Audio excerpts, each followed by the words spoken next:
Have you ever been in a situation where you were looked at as less than when you were the most qualified? Well, that was my experience recently. I was chosen for a interview panel, and in this interview I was interviewing several training technicians. Interviews tend to be draining for the candidate and for the interviewers.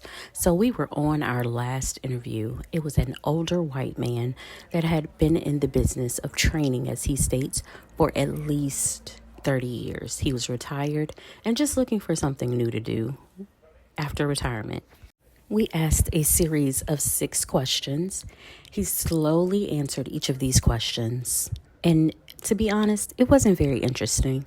So we were kind of just anxious for the interview to be over. So when we got to the question answers part of this interview, where the candidate can ask the interviewers questions about the environment, about themselves, about the culture at the company, he decided to call my name. At the time, I was not on camera because my camera was giving me issues, and we were down to the last portion, so I decided to log off the camera. He said several times, "Hey, where did Tamika go? Tamika.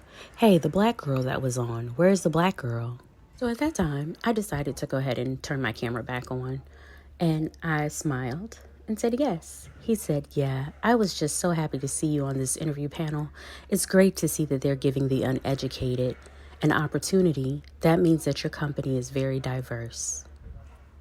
Now, my response in my head was totally different than what I can say in a professional setting. I did smile and turn my camera back off. That is the best that I could do at that moment. He had no additional questions after that, and we went ahead and ended his interview. It was a Zoom call. It wasn't in person. So, people sometimes feel emboldened to say things that they would never say to you in your face. As I sat there and thought about what he had just said to me, I became even angrier. But looked around at the group that was with me at the time.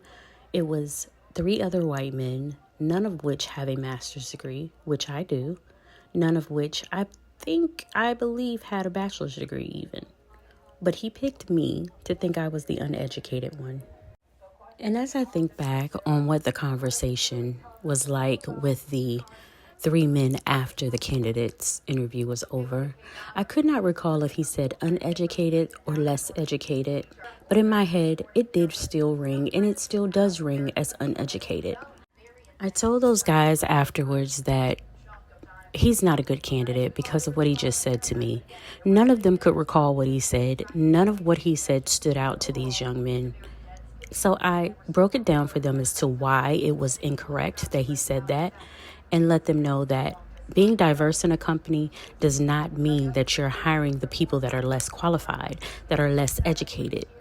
And all of them took a moment to think about it and was like, "Oh my God, I didn't catch that," and apologized. They all acknowledged that he did say it, but it didn't ring the same for them as it rung for me. I cannot say where the initiative of diversity, equity, and inclusion is going. And I cannot understand also why people do not understand what the need is for it. But I do understand that this country is headed in another direction, and we need to brace ourselves for that change.